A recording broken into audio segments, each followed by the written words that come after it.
The state we're in the moment, the state we're in any moment, powerfully impacts the meaning we associate to something. The state we're in the moment powerfully impacts the meaning that we associate to something or that we assign to something. So one way to change what things mean to you is just change your darn state. Is that true? I mean, if you're feeling great, do things just kind of bounce off you that normally if you're feeling upset? Would you change the way you look at them probably, change the way you feel about it? You bet. So we need to really still manage our state, and we talked about that a great deal last session. I want to make sure that that's part of your life's work. Because your life's work is really learning how to live in a way where you spend most of your time enjoying yourself, very little time in pain. Most of your time in pleasure, very little pain. And living your life hopefully in a way where not only do you feel good all the time, but the people around you feel good just by being around you. Because they're around you, they feel a lot less pain and a ton of pleasure. See, that's my idea of success.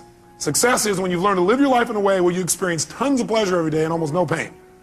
And simultaneously, where the way you live also causes the people around you to experience very little pain and tons of pleasure. Then you know you're really successful. Because if you feel good and nobody else does, you're a failure. Now, that doesn't mean you go around and try and make everybody feel good. Some people have an investment in feeling bad because they think feeling bad equals feeling good. Are there people that believe that, yes or no? Yeah, because they think if I feel bad, then people will notice me, or they'll love me more, or they'll help me more, or I'll get more attention, which means feeling good. People have weird crap they work inside their head about how to get to feeling good. Some people think I'm going to feel good when I make $1 billion. Some people are like, when I have this, this, and this, when I get married, have these many children, this and this, then I'll feel good. Some people have, well, I'll feel good if I feel bad, because then people notice me and make me feel good. Or you could just like choose to feel good. Which one do you think might be a more intelligent approach? Because who's in control there? You are. You don't have to worry about the environment. And by the way, when you're feeling good, it tends to make you want to feel even better. It makes you share good feelings with other people, which makes them feel good, which makes them reciprocate usually. Not always, but usually. Kind of nice. So the bottom line is we got to manage our state still. And as a reminder, as far as that's concerned, changing state means change the meaning. And the way you can do it is either by changing your what? Anybody remember from last session? Change your what? Change your what? Change your physiology. Physiology, again, means the way you move, the way you breathe, your facial expressions, your gestures. The way you use your body determines the way you feel. You got to remember that for the rest of your life. If you're not feeling the way you want to feel, first thing you can do is just change the way you're moving. Emotion is created by what? Motion. Emotion is created by motion. You have 50 muscles in your face. A slight change in any of these muscles will radically change the way you feel. Remember we did this last time, I think. What I'd like you to do right now, real quick, is create some tension in your body, some tension, then put a big, huge smile on your face while you're doing it and notice how it feels. How many feel somewhat excited when you feel this? Let me see your hands. You know why? Excitement has tension in it. The only difference is you send a different biochemistry into your body. You fire off different biochemicals when you make a smile. Physically, it changes. You want to get depressed? What do? Drop your shoulders, look down, breathe shallow, drool. Right? Change the way you move. Some people have limited emotions because they have limited motion. They're trying to express their feelings and they go, I have something important I want to share with you. Hear me. Feel me. I am man. Feel this? Versus, listen to me. Come on, let's make this happen. Let's do this. Do you understand what I'm talking about here? The more emotion you have, the more emotion you have.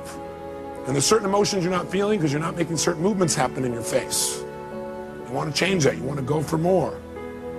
See, did I mention to you last time, did we talk about how certain people who live together for a long time begin to look like each other? Did I mention it? Do you remember why? Because in order to be in rapport, we like people who are like us. So we mirror back similar facial expressions. We do it enough, we literally mold our muscles to be in that way. And we use those kinds of emotions on an ongoing basis. A lot of people look like their dog. I don't have the explanation for that one. I don't know if they're mirroring in that case, right? Maybe they're trying to pick somebody like it, right? But see, the thing we got to realize is we got to control our physiology. So throughout this day, as last time, I want you to remember to live at level 10. You remember what that means? Living at level 10 means what you got to do is ask yourself on a scale from 0 to 10, where's my level of energy? 0 is dead, 10 is unstoppable. Which level is going to allow you to get more out of this weekend? Which one? 10, without a doubt. If nothing else happens from you coming to these fortune programs, but every time you get here, you demand from yourself for 4 days to live at level 10. Do you think you might develop a little stronger emotional muscle, yes or no? And pretty soon what used to be hard to do, like demanding 10, is the way you live. It's easy. It's like you can live that way easy, no problem. And now you go home and you live at that level. Does that impact your patience, yes or no? Does that impact each other in the office, yes or no? Does it impact your home life? Does that impact those ecstasy ideas we had about the relationship at home? Yes. See, if you're level 10 every time with your personal relationship, would that enhance it, yes or no? So how do you determine whether you're at 10 or not? You decide to go there, and the way you decide to go there is you got to ask yourself on a regular basis, where am I? See, I found the more you measure something, the better it gets. But if you don't measure it, you're not going to do well. If you set a goal on New Year's Eve, and then you check next New Year's, you're in trouble. Because you had one correction. It was at the end of the year, and it was too late. Once a month, you got a better chance. Once a week, you can really have it. Once a day, you won't have a bad year, you won't have a bad month, the worst you have is a bad day. The more we measure, the better we get. So what we've got to do is ask ourselves, where are we on a scale from 0 to 10? Where are you right now on a scale from 0 to 10? Sit right now like you would if you're at level 10. Okay, that's clear, you weren't at 10 then, isn't it? Come on, sit the way you'd be at level 10. I mean, absolutely, totally energized, excited, having fun, being outrageous and playful. Sit the way you'd be sitting right now if you're at level 10. Come on. And most, oh, you're not at 10, come on. Come on, this is not 10. Let me see 10 here. Come on, even more energy, come on. Most of you would probably have to make some noise or do something with your body to get to level 10. Come on, wake your body up. Come on, come on, come on, come on, come on. Come on, wake your body up, come on. Come on. Come on. Now, this is level 10. Now, go to level 2. And imagine trying to learn in this pace for the next 3 days. Go back to level 10. Come on, go, go, go, go, go, go, go, go. Come on, come on, come on, come on, come on, come on, come on, come on, come on, come on. Now, I want you to commit you're not going to drop below level 8 for the rest of the weekend. Are you willing to do that? Yes or no? Yes or no? Great. Now, if it's tough to stay at level 10, you want to push yourself to level 20. So just as a reminder, stand up. Remember how we do this? We put ourselves in a yes state. All remember what that means? Good. Then what I want you to do right now is take off your jacket. You have that. Not your blouse, ma'am, just the jacket. Now we're going to put ourselves in that yes state. We're going to put ourselves in that state I talked about last time. Remember I gave you a metaphor the last time we were together, a reminder. I said there's a puddle of water here in front of me, and I'm an old person. I come up to that water, what will I do? No, not just walk around it, I'll walk around it and bitch about it while I walk around it. Okay? But if I'm a kid, how do I deal with a puddle? That's right, yes, boom, that's the state we're going in. All those who want to do that for the weekend say aye. If you were in that state and somebody like came along and said, yeah, how do kids deal with that? They go, yeah. Would that be a healthier response than going, okay. I'm looking for new ways to hiss and get this person. Would that be more healthy, yes or no? Sure, it's more playful, it's more outrageous. Next time somebody is real bitchy, just get real bitchy back, we'll do it funny. Will that break their pattern? Yeah, you might piss them off even more. Well, at least we're moving them in some direction. So when I say now, what you're going to do is you're going to wake your body up like a little kid again. You're going to scream, wait. You're going to scream and yell and be totally outrageous like a kid. If you weren't here before, you'll catch on quick. Then, at the peak of our being totally bizarre, weird, outrageous, playful, seductive, fun, adventurous, and outrageous again, what we're going to do at the peak of that is we're going to go and we're going to clap our hands and say the word yes right at that moment. And when you clap your hands and say yes at that moment, your job is to create more energy, more excitement, more outrageousness than the moment before. We'll do it faster and faster. At the end, we'll do the will clap. But what I want you to do is go to level 20 on this. On a scale from 0 to 10, you're going to go to level 20. You go, that's impossible. That's why we're going to do it. Because also, once you've been to level 20, level 10 feels like you're relaxing by contrast. Okay, first let's just say, try the word yes strongly. Notice how it feels again. Ready? Yes! Say it again stronger. Yes! Oh, even stronger. Yes! One more time. Yes! That feel pretty good? Yes! Okay, good. Now, let's put it all together. Be a little kid again, be outrageous, create some energy, come on.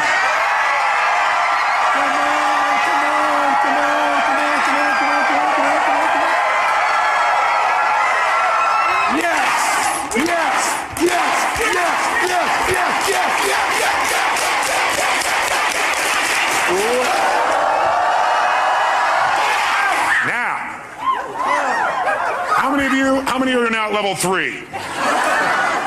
Now some of you here for the first time going, what have I gotten myself into? It's a cult! It's the yes cult.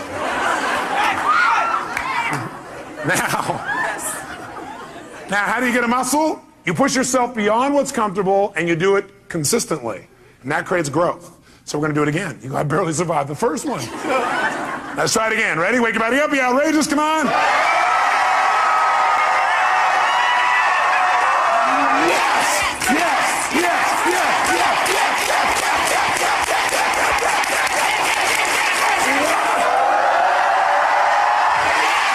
Now, in this state, if somebody had some petty upset with you, could you handle it? Great. Then get a bouncing hug from the person next to you and grab a seat.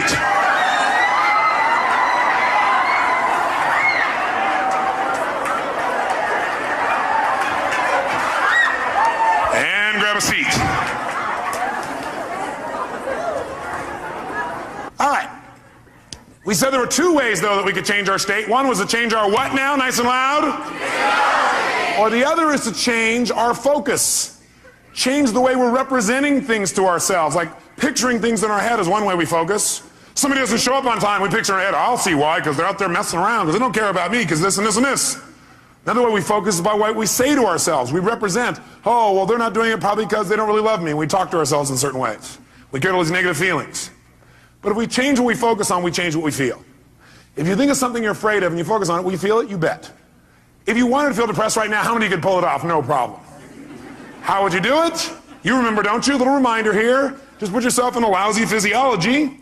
Or, easily, another way you could do it, of course, mess up your biochemistry, eat in a way that drops your blood sugar through the floor. Or how else could you pull it off? All you have to do is think of something that once happened that made you feel bad. Something in the past, and remember it again. That seems very intelligent, doesn't it? And feel bad about it once again. How many of you would go to a movie that was terrible over and over and over and over again? How many would think that would be real intelligent? Let me see your hands. But if one of your friends said, yeah, I'm going to this movie, I hate it, sucks, I'm going back there again. You go, how many times have you been to this movie? About 4,000. What would you probably ask them? Why would you go back there? Well, because I have to. Would you believe them? I don't believe you either when you tell me that. But I always believe in you because I know you know better. You don't need to go to those movies anymore. They're a bunch of myths anyway, made by poor directors.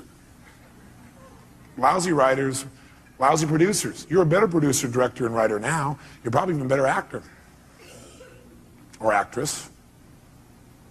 So why not create it the way you want it instead of seeing the same old movies over and over again? Most producers I know don't sit and watch their worst movies over and over and over again and feel bad about them again. What most of them do is they go, that was part of my learning experience. Time to move on. How else could you feel bad, by the way? You could do it currently, couldn't you? All you have to do is think of something you think you've lost that maybe hasn't even happened. Right? Or think of something that you want but you're not getting right now and feel bad about it. Or you could think of something that hasn't even happened yet and feel bad about it in advance. Couldn't you do that? Like, oh my God, and focus on, what if this happens? Oh God, feels terrible, oh gosh. Remember, a coward dies 1,000 deaths. A courageous man or woman only once. Because the coward runs it through their head about 8 million times and feels like they're dying 8 billion times. If you have any faith, any courage, then if it really ever does happen, you'll just deal with it once. You feel the pain only one time instead of stacked over and over and over and over again. If you want to feel good, could you do that? Sure. Would a producer go back to some of their best movies and see them again, do you think? Yes or no? Would they even share some of those movies with their friends? You know what some people do? Some people actually take the worst movies of the past and go share them with their friends, their worst movies. Tell them all about all the gory details of it. And the friend goes, yeah, that's really great. Yeah. But see, a real great producer director shows them their current films, shows them some examples of films that are about to come called previews. Previews are rather exciting usually. Or they show them the best films of their past and share those with them so that people get to enjoy more of their life. Maybe even learn something. Who knows? But you could remember something that once happened that was great, feel good about it. You could think of something right now that you could feel great about, or you could think of something that hasn't even happened yet and feel good about it in advance. What determines what you focus on, though, is one thing: the questions you ask yourself. The questions you ask yourself determine what you focus on in that moment. What questions you ask are usually controlled by your beliefs. Because you could ask any question, but unless you do it consciously, you'll just ask the same questions that are in alignment with your old beliefs, your old BS, belief systems. So So the bottom line is we've got to ask better questions. And I will tell you the question I want you to learn to ask the next time you get upset with someone. This is the first question I would ask myself if I were you. What else could this mean? What else could this mean? I will know a person is intelligent when I say this and this happened. I started to get upset, then I thought to myself, well, what else could this mean? You know, maybe it doesn't mean what I think it means. Maybe they weren't really being harsh. Maybe what it means is they're stressed. Maybe what I'm hearing from this person about what they said about me is not true. Maybe what it really is a distortion. Not that they mean to distort, but it's a distortion. Maybe what I've heard this person said about me is a deletion. Maybe this person is generalizing. Maybe this person heard it through somebody else. Maybe that person misinterpreted what I said. Maybe this whole thing isn't accurate. Maybe it's accurate, but they're stressed. Maybe I'm just stressed right now. Maybe what this really means is I'm stressed and I need to get more resourceful and be more loving. And I can handle this. Maybe what this means is it's a chance for me to go to the next level. What else could this mean? You're only upset when you've decided on a meaning that creates an upset. So if you're feeling upset, what else could this mean? Because again, how many of you have ever thought something meant something and been upset about it later on and found you were wrong? How many have done this? So wouldn't it be smart as a first step to always ask, what else could this mean?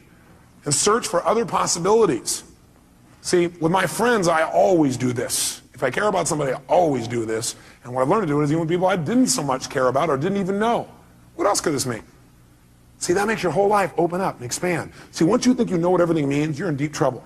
Because when you're a kid, you know what happened? You used to have this big giant doorway. But then you became an adult, and you noticed the door. And you started to say, I know how this door works. And you close it a little bit. You said, I know how the world is, and you closed it more. I know the world is, and pretty soon, now you know how the world is. You absolutely know how the world was. See, when you're a kid, you didn't know how the world was. It was just amazing how big the world was. It was amazing how much wonder there was in the world. How much you could learn, how much you could grow, how stimulated you were. You were stimulated by all kinds of things because you didn't know for sure what everything was. You were always curious about what things were. But as an adult, you now know what everything is. And if it doesn't fit in there, it's wrong. We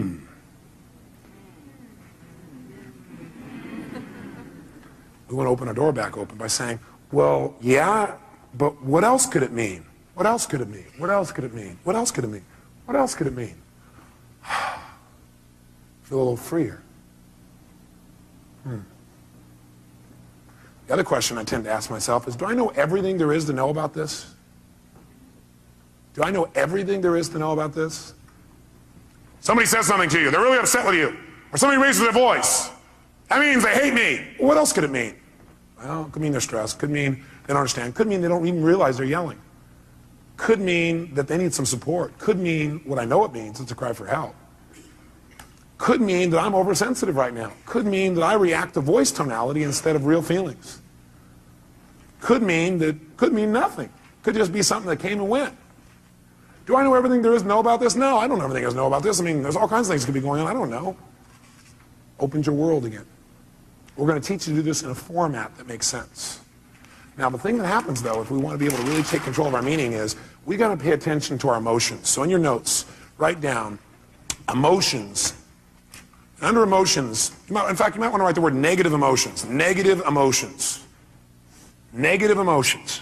And then as soon as you write it down, cross it out. The word negative, anyway.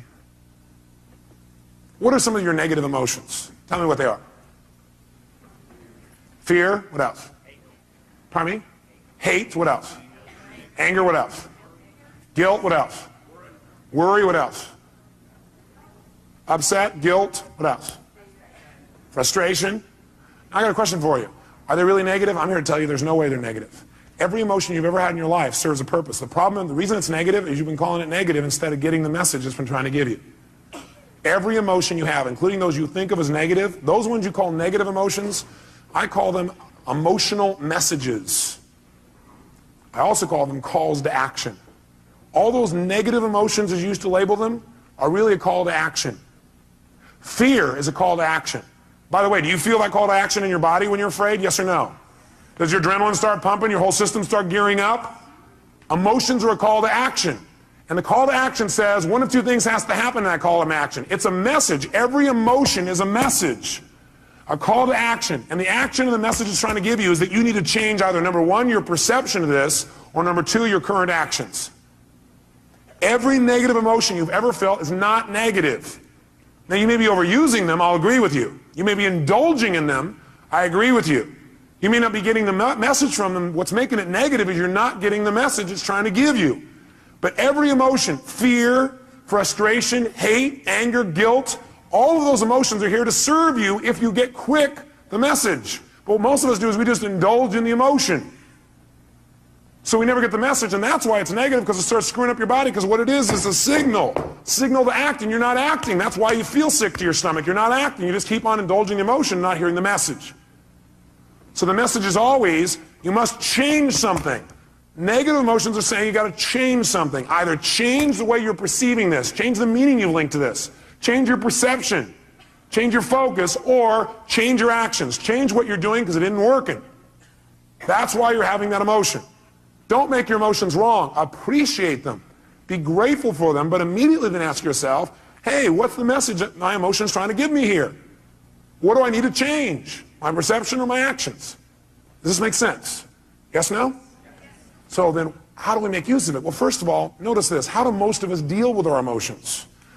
Well, most of us deal with our emotions by suppressing them. In fact, before you write that down, actually, I put over here 4 ways to deal with emotions.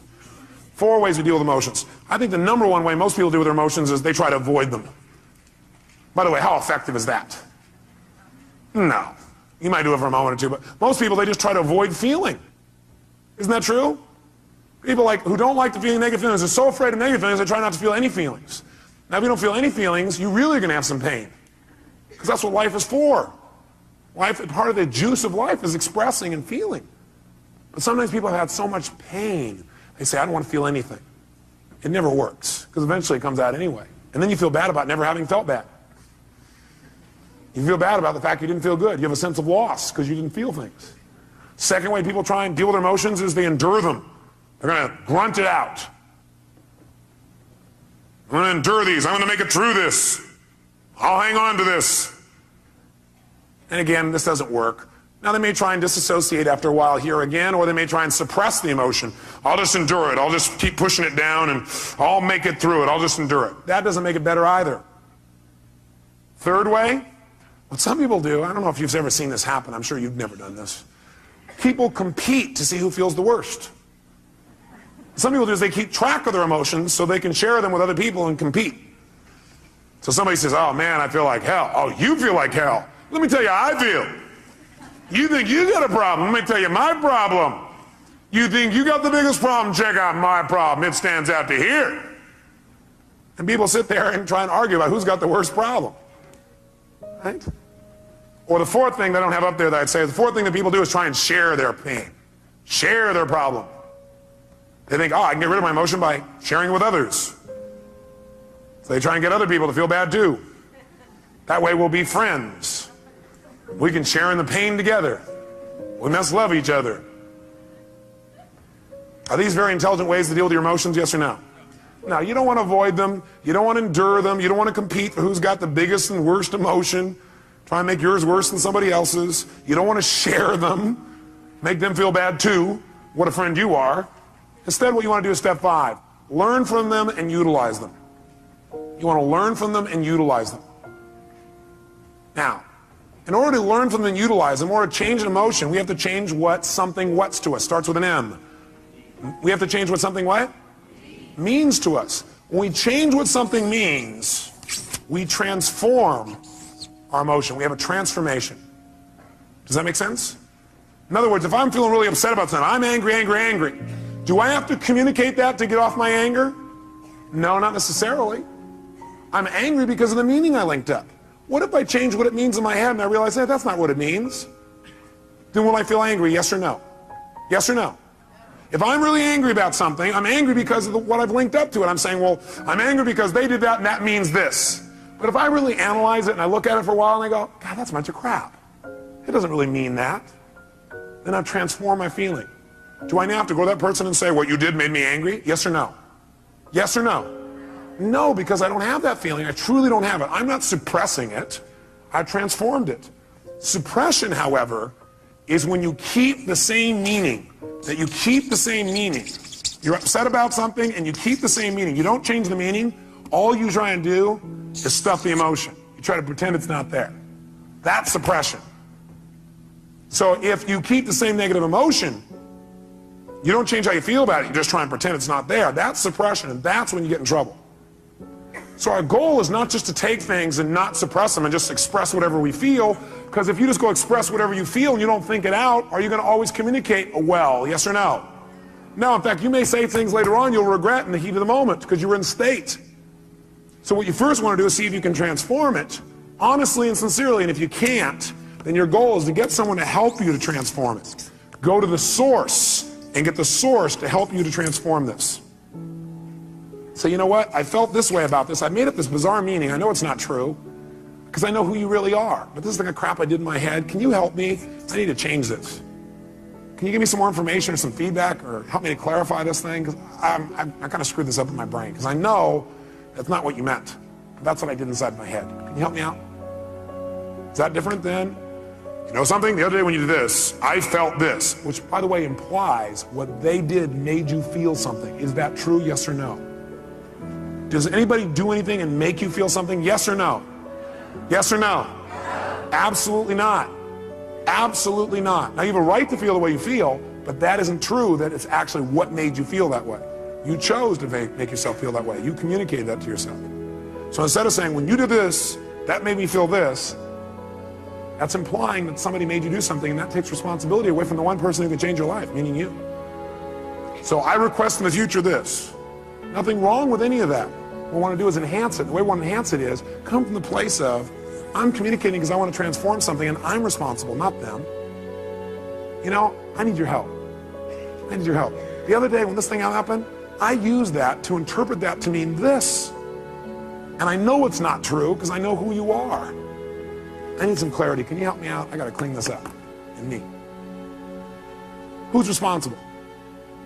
By the way, will they want to help you? Yes or no? By the way, what you're really doing here is making clear what you're really doing, which is you're doing a cry for help. Maybe not crying, you're making a request for help instead of crying. Make sense? And people hear this is a request for help. Do we want to help other people, yes or no? Especially us, we're all in the helping business. That's why we do what we do. That's the bottom line. So we're going to develop a format like this where we don't suppress, but we don't just express. Because you know what happens? If you just go out there and whatever you feel you express, what you really do is you vent. And then you make it right. Or you demand. See, venting and demanding does not make communication better in the long term. How many would agree with me on this? Okay. We want to go to a different level. We want to transform our communication. We want to transform what things mean to us.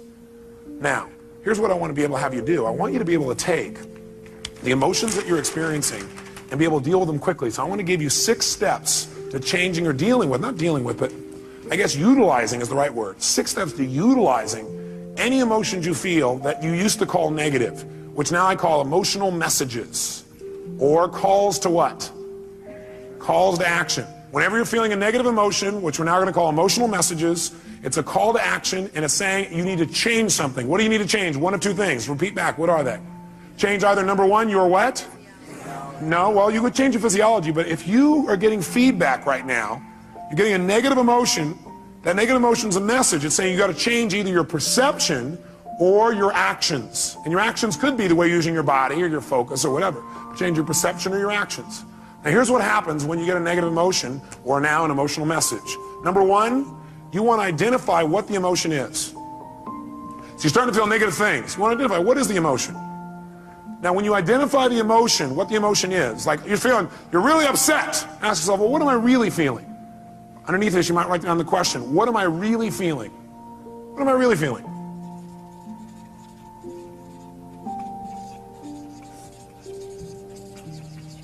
So when you say, I'm upset, I'm going to say, what am I really feeling? And what might your answer be when you say, what am I really feeling? I'm upset with this person. What am I really feeling? I might be feeling hurt.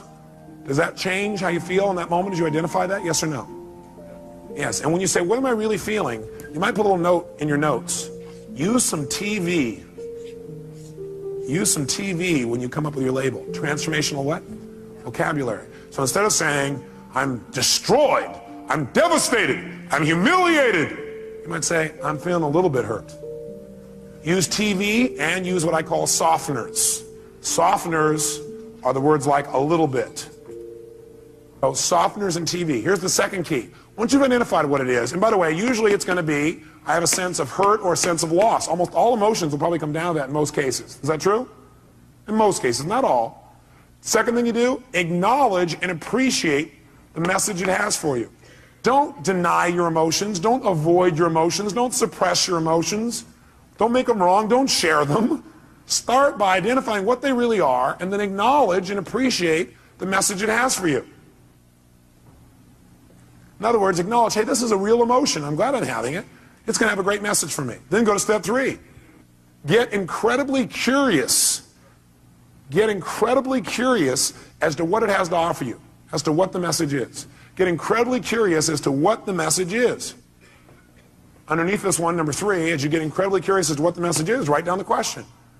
What is the real message this emotion is giving me? What is the real message this emotion is trying to give me? What is the real message this emotion is trying to give me?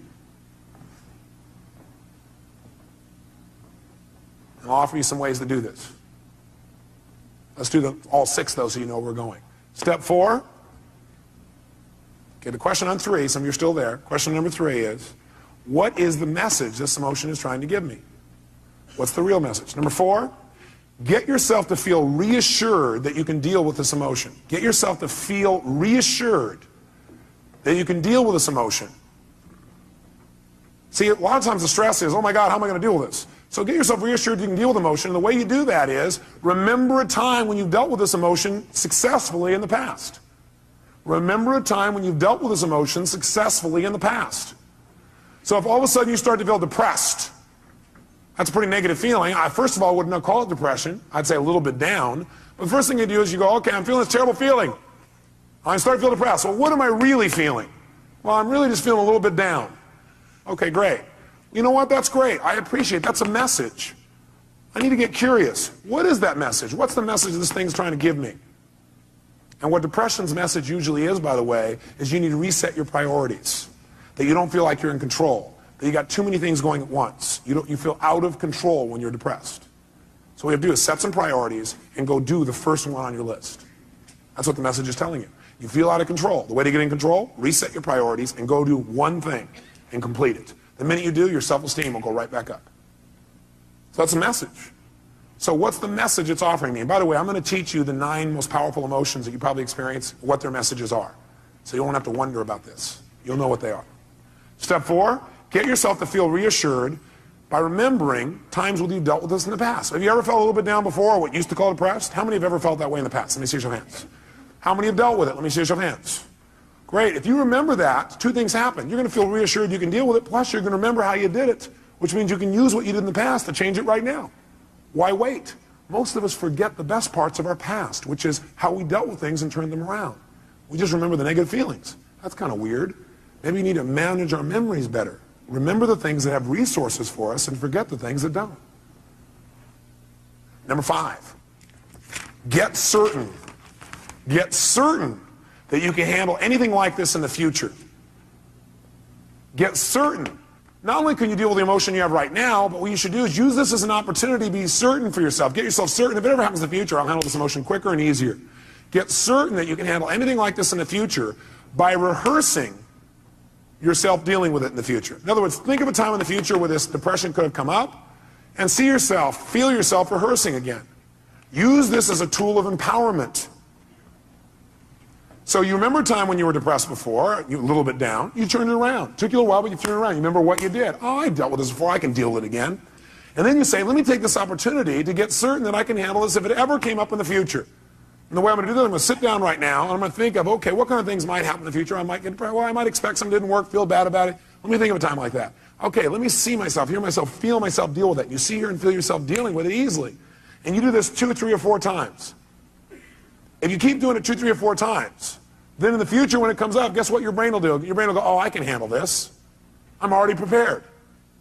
How many are following the logic of this? Let me see your hands. Okay? So get certain you can deal with it in the future by rehearsing. And by the way, remember this. You might want to put this in your notes. Your brain cannot tell the difference between something you vividly imagine and something you actually experience. Your brain cannot tell the difference between something you vividly imagine, where you see it, you hear it, you feel it, you taste it, you touch it, you smell it in your mind, and something that actually occurs. If you doubt this, have you ever had a dream where it was so real you had every physical response to it? How many have had a dream like that? Okay, you can have a dream anytime you want, even while you're awake. All you have to do is rehearse something in your mind enough times, vividly enough, and it's real. If you over and over again rehearse yourself dealing with emotion easily, then it's real. Next time it comes up, you've already got the programming. You already have the resources to turn it around in a heartbeat. Then this emotional message, it's dealt with for the future, not just for today. And the 6th step, take action and change your life. Whatever the message is, take the action that you need to take and change your life. Do something. Doing something always will change how you feel. You feel bad because you're not doing anything. And by the way, you'll continue to feel bad until you do something to change. So you do anything, it'll improve you and move you in the direction you want to go. So let's take another example. What's another negative emotion you feel? Let's hear an example of one you felt recently. Somebody raise your hand. Rejection. So what's the first step when you think you're feeling rejection? What's step number 1? Come on, guys, what is it? Identify it. Specifically, identify what the emotion really is. Let's call it that. Identify what the emotion really is. Identify what the emotion really is. So you ask yourself, what am I really feeling? So a person said rejection. What were you really feeling? Shh, no, let him answer. That's your answer. His answer was disappointment. Is that different than rejection, yes or no? Yes or no? Yes, and by the way, when he realizes he's just disappointed, it's not as intense as rejection, is it? What happened with one question? His pain just dropped. Still painful probably, but not anywhere near as intense. Am I false or true on that? Okay, great. Now, so he's disappointed. Great, so now he knows when he really is disappointed, he might even add some TV or a softener here. And the softener might be, he might say, I was a what? A little bit disappointed. Well, I'm a little bit disappointed. Okay, that makes it even less. Now what does he do? Number 2, does he make himself wrong for feeling that way? Yes or no? Yes or no? What does he do? He needs to acknowledge and what else? Appreciate the fact that he's getting a very valuable message. And it's a message he needs to change something. He needs to either change his perception about it so he's no longer disappointed, or he needs to change his actions so he doesn't be disappointed now or in the future. Step 3, what does he need to do? Get incredibly what? Like a little kid? What? Curious. When we're curious, do we learn things more? Do we learn better when we're curious? You bet. So he needs to get incredibly curious about what this message has to offer him. If you were really curious, what do you think that message really had to offer you?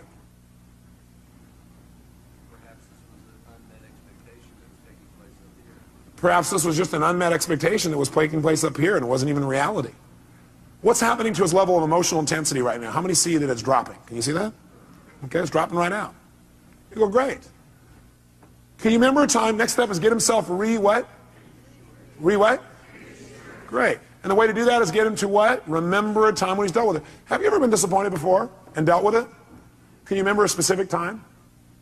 And you turned it around, made it good? Can you remember a specific one? Think for a moment of time when you turned around and you made it great. You actually took it, made it to your advantage. Remember a time like that? How'd that feel? So you know how to deal with this, don't you? Well, I got a question for you. What did you do back then that changed it? He redefined the terms he was going to use. He changed his perception or his rules. Great. How'd that feel when you resolved it? So great. So when he goes to reassure this, 2 things happen in the reassurance. One is he sees he can deal with it. He sees and feels he can deal with this easily. And number 2, he sees how. And number 3, he remembers how good it feels to relieve himself from the feeling. So he remembers how good it feels to get rid of it. Which, by the way, makes him want to get rid of it right now. And what's the last 2 steps? Step number 5. What do we want to make sure? We want to make sure he doesn't just not feel bad about it anymore now, but we want to make sure his future's better. We want to get him what? Get what? Certain that he can handle this in the future. So he probably feels pretty certain right now, but you know what I'd like you to do? I'd like you to think some other area in your life where possibly in life you could have gotten disappointed in the future. Some kind of thing that might come up. Can you think of something that could come up and do that? Look, he already knows. Close your eyes for a minute. And just for a moment, what I want you to do is I want you to think of that thing starting to happen when you start to get disappointed or feel rejected, actually, is what you did initially. Then you realize you're just disappointed, and then you just handle it. See yourself handling it in the future even better than you have in the past. And notice how good it feels the minute you handle it. Can you feel that? Think of another time, something else that could happen in the future, where it might have been a real major disappointment. But see yourself handling it real quickly, real easy, getting off and making it work, and notice how good you feel as soon as you handle it. Got it. Okay, do it one more time. Do 3. Do a third one. Some other area of life where you're really disappointed. See and feel yourself handling that real easily, real quickly. Got it. Good. How do you feel about your ability to deal with this in the future? More confident. Yeah. How many can hear it in his voice? Can you hear that? He's the depth in his voice. And the last thing is, go take action and change it. He may have already done that if it was changing a perception, or he can go do it physically. How many follow the system? Okay, we're going to do one more. I need a volunteer up here so everybody can see this person, because if you would have saw his face just now, it changed. Somebody who's had an emotion that you really, recently had and it bugged you or created some negative feeling for you. Somebody's got one of those. Oh, nobody in the whole room. God, I don't want to be out there. I don't know what he'll do. Boy, all this people here are pointing to this guy here. Is that your staff pointing at you, Dr. Bob? Dr. Bob, give him a hand. Yes, indeed.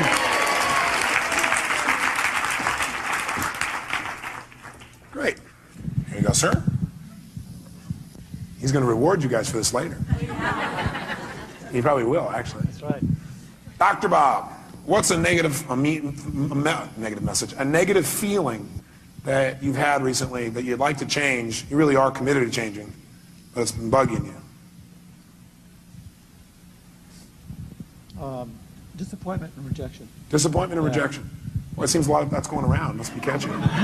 It's the rejection virus. People are spreading it. Okay, well, which one would you like to deal with? Or are they tied together? Well, actually, it's probably... What question did he just ask? For him to say, actually, it's, he's already done step one. What's the question he just asked? For him to already say, actually, it's, what did he ask? He first of all started to identify what the feeling really was, didn't he? And the question he asked is, what am I really what? Feeling. What are you really feeling? Anger. Anger. What's that really? Well, what that really is I was angry because I felt rejected. Okay. And I was really disappointed about what happened, the circumstance. So what's he done? He's managed to stack his negative emotions one on top of another. Okay. And by the way, this is unique to Dr. Bob. Nobody else you know does this, do they? But what are you really feeling? All that stuff, what's behind all that stuff? You just really feel what? Rejected.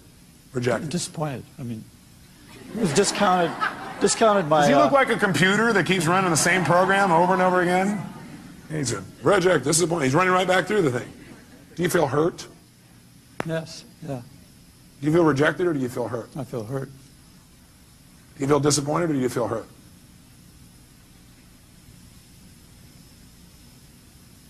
Or do you feel a sense of loss? A sense of loss. Do you feel rejected or do you feel a sense of loss?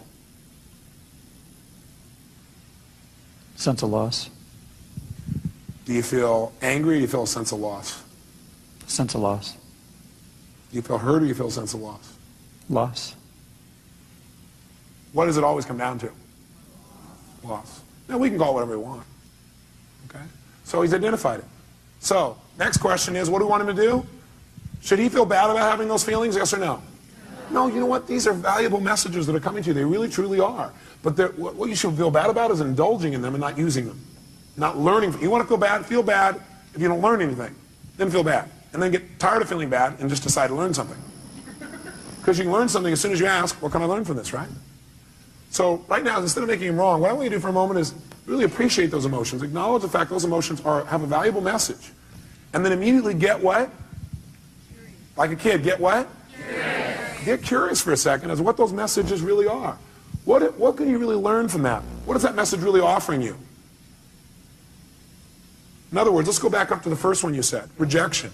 By being rejected or disappointed, what is that motion of rejection trying to tell you?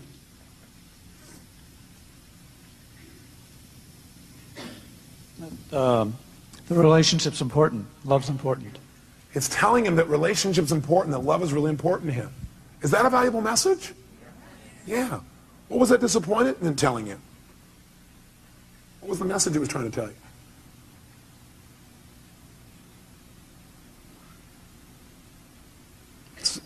Now, a person may say, I don't know.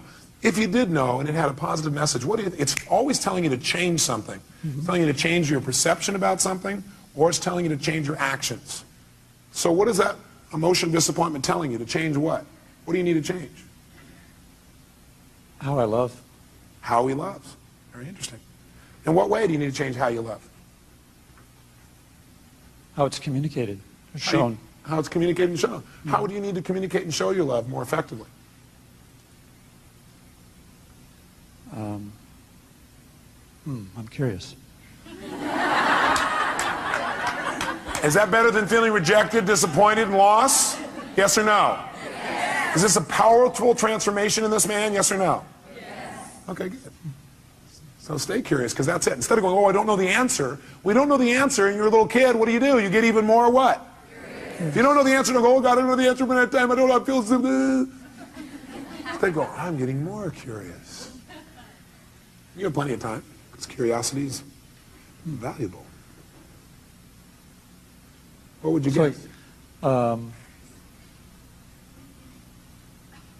Need to be more, I'm confused. Good. Confused means you're about to make a change.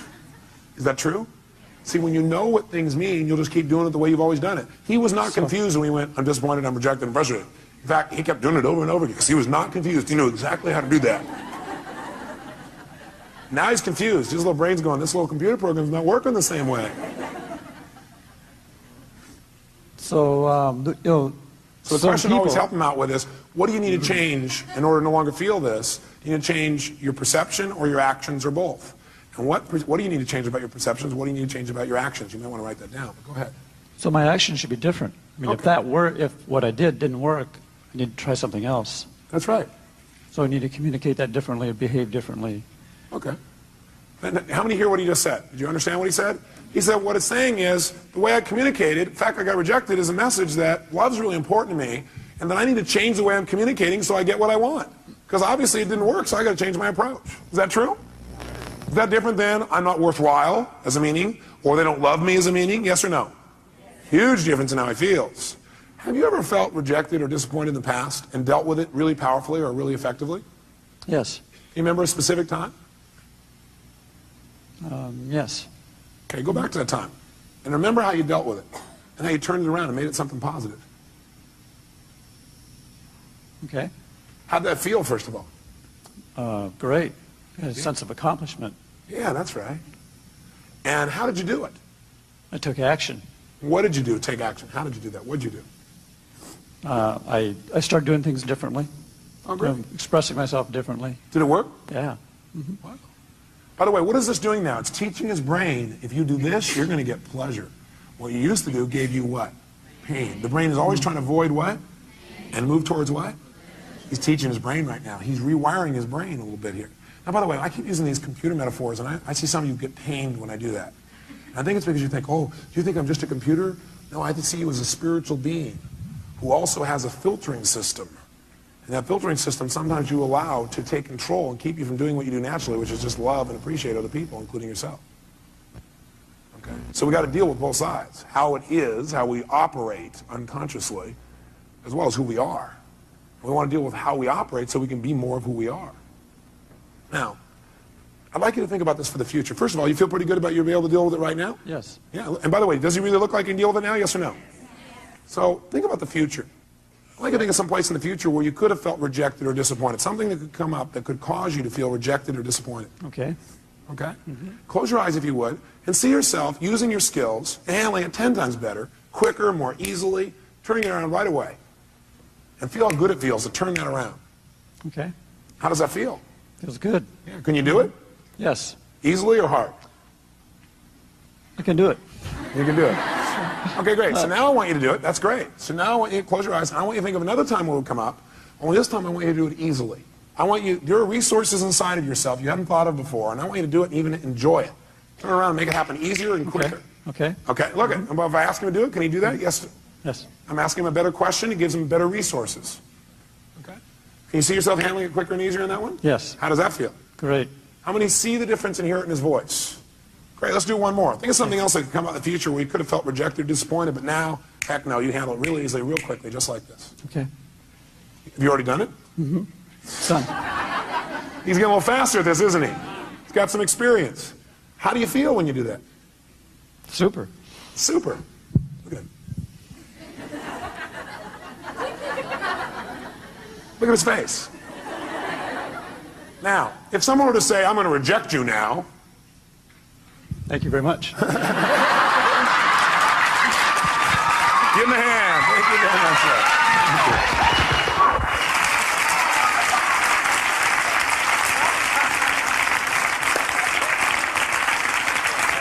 So I want you to try this. Let me help you another step. Would it be useful instead of you saying, well, none of you are inside here trying to search around going, what does this emotion mean? I don't know what it means. Let me give you 9 emotions and what they usually mean. Okay, would that be helpful? Great. Sit up in your chair with some energy then. Put yourself in a peak state. And let's take a look at what 9 of these emotions, or 8 or 7 or whatever I put up here are. Number 1, fear. So if you're feeling fear, what does that mean usually? What's the message? The message always is that you need to change something. Is that true? Yes or no? So every negative emotion means I've got to what? I've got to what? Change something. Either my perception or what I'm doing. Fear means that you got to prepare for something. You're afraid because your brain's saying message is prepare. Change what you're doing and get more prepared. Prepare for something that's going to happen so you're better prepared for it physically. Now sometimes we just indulge in the emotion and we stay in the fear and we really are prepared. For example, let's say you're going to get up to speak in front of a group and you're prepared but you still have fear. It's because you got the message, you did the work, but you didn't shut the emotion off and say, you know, I am prepared. No reason to be afraid anymore. I'm ready. I'm ready. You never told your brain, it's okay, you don't have to give me the message anymore, I've done my work. Okay? So it's saying you need to prepare for something. Maybe it's a physical challenge. Maybe it's preparing for some loss that may be coming up. Something's about to come up and you need to be prepared for it. Okay? Just get prepared. But once you get prepared, get off it. Let your brain know, okay, I am prepared, move on. Focus on what you want now. What's hurt? Hurt usually is telling you an expectation you had has not been met. Just telling you, hey, you have this expectation, it's not met. So what should you do when you have an expectation that's not met? You should focus on what you do want now. Write down your notes. Focus on what you do want now. Don't keep focusing on why you're disappointed or how somebody disappointed you or how you feel so hurt by them. Okay? An expectation wasn't met and you need to change your approach. Focus on it. Or it means you need to change your communication. Hurt means you expected someone to treat you a certain way and they didn't treat you that way. So you need to change your communication. You need to come to them and say, you know, I need your help. You know, when you communicate that way, in the past I've interpreted that to mean you didn't care. I know you care because I know how much you love me and I love you. But you know, could you help me out in this way? What does it really mean to you when you do that? And then listen. Say, you know, in the future, I'd really appreciate it if you do it this way instead. Would that work for you? Would you be willing to do that? Okay, great, fantastic. It's a message that says you got to communicate your needs better if you're feeling hurt. Hurt means I need to communicate my needs better. Or hurt also means I need to meet someone else's needs. So you feel hurt because you didn't meet their needs. That's why they didn't meet yours. Either you're not meeting their needs or you're not communicating how to have your needs be met. Or you have an expectation, you need to move on. This is not going to work out, so focus on what will. Third, anger. Anger is a message that says you have a major rule that's been violated. When you're angry, you have a rule that's been violated. We all have rules about how things must be and how they should be. And boy, some rules, if somebody violates some of our rules, man, we really get angry, don't we? By the way, you may also be angry because you violated your own rules. Is that true? Yeah, you're not doing what you believe you must do, and then you get angry with yourself. And sometimes we get angry with ourselves, we spread that out towards somebody else, find somebody to lay blame on. 4, frustration. Frustration is a message that what you're doing isn't working, and that you need to what? Change. If you're frustrated, it means you still can succeed, but you got to change. If you're frustrated, it says, God, something's here and you know you could succeed, and you're frustrated because what you're doing isn't working. Change and you can still get what you want. Flex. Disappointment. Disappointment's a message, again, that you expected something to happen, it's not going to. So immediately focus on what you want now. Focus on what you want now. It's a message that you have to get off it. You need to let go of something and move on and focus on what you want now. Guilt. Guilt is a powerful emotion if it's not abused and overused and indulged in. Any of these emotions are lousy if you indulge in them. Would you agree with me on that? Sit there and indulge in your fear and your hurt and your anger. Indulging means you keep focusing on the feeling instead of getting the message and moving on and learning. Guilt, though, can be valuable. It's telling you you have violated one of your own standards. And you need to do something immediately to be certain you won't do this again. You're having that pain of guilt because your brain is saying you just violated one of your most important standards of your life. You violated one of your own values. And you're going to keep getting this pain until you make yourself certain you're not going to do this again. You know what some people do? They just keep going back and feeling guilty about what they did in the past. The message is saying, get clear you broke your own rules and commit no matter what, you're not going to do it again. Make it clear, be certain you're not going to do it again, and your guilt will go away like that. Because that's the purpose of guilt, to make sure you don't violate your standards and make sure you do it well in the future. Could your standards be unreasonable? You bet. There's a woman in this room I heard about, was feeling guilty because last night she came here and she wasn't with her kids on Halloween. Oh my God, can you believe that? Let's all look at that person. I don't know where they are. Let's pretend we can see them and give them dirty looks. How dare you? Come on, every turn the person in. How dare you? Now, you know something's funny? We all have rules. Are rules always fair, yes or no? No, sometimes we have totally unreasonable rules. Like in order to be successful, we have to change the entire world tomorrow, have everybody happy all the time, have everybody love us at every moment, have our kids be thrilled, make $8 billion a year, right? It's going to be pretty hard to meet that rule. So sometimes the feedback you're getting about frustration or disappointment is, sometimes it's saying, you got totally unfair rules for yourself. Sometimes when you're angry, you may be saying, your rules are too stringent for other people. Maybe you need to remember about those people with quintuplets. Have a few less rules. You have a lot less anger. Does that make sense? 7, if you feel overwhelmed, helpless, or depressed. Overwhelmed, helpless, or depressed, that's a message. And the message that your brain is giving you is, you're overchunked. What people usually say is, oh man, there's too much, I gotta change everything in my life. You can't change everything in your life at one time. Do it a step at a time. Where do you start? Where you are. Sit down and reprioritize. Overwhelmed or depressed says, sit down and prioritize. That is, just write a list of what's most important for you to do. What could you do right away to start feeling better? What could I do right away to start feeling better? What could I do to take control right away? It won't solve it all. What could you do? Make a list in order. And then go do the first one. Take action. This is saying, overwhelmed is saying, you got to stop trying to do everything at once. You need to make a list of what you need to do and do one thing well. As soon as you do that one thing well, you'll feel like you're in control of your life. You keep one commitment to yourself, and all of a sudden you feel good again. You start feeling like you're in control. You don't feel depressed anymore. How many buy this theory? I tell you, if you do it, it'll work. Feeling alone. All that is a message that you need to connect with people. You need to change the way you're doing it. Right now, you're perceiving you're alone. Change what your perception is. You need to change your action. Go out and meet somebody. Go out and talk to somebody. Go out and initiate. Go out and be more loving. Right? So if you're feeling alone, it means, hey, go out. It means you need to connect with another human being. And 9, if you feel inadequate, that's a message that you need to change your standards because you're being unfair to yourself, or get committed in mastering this area. Change your standards. Some people they feel inadequate unless they're perfect at something the day they started. How many were great the first day that you ever tried to tie your shoes? Nah. How many of you are confident in tying your shoes now? Can I see your hands? How many are real confident? No. How many feel like, man, you can flat out tie your shoes, no problem? Let me see if hands here. No problem. Why?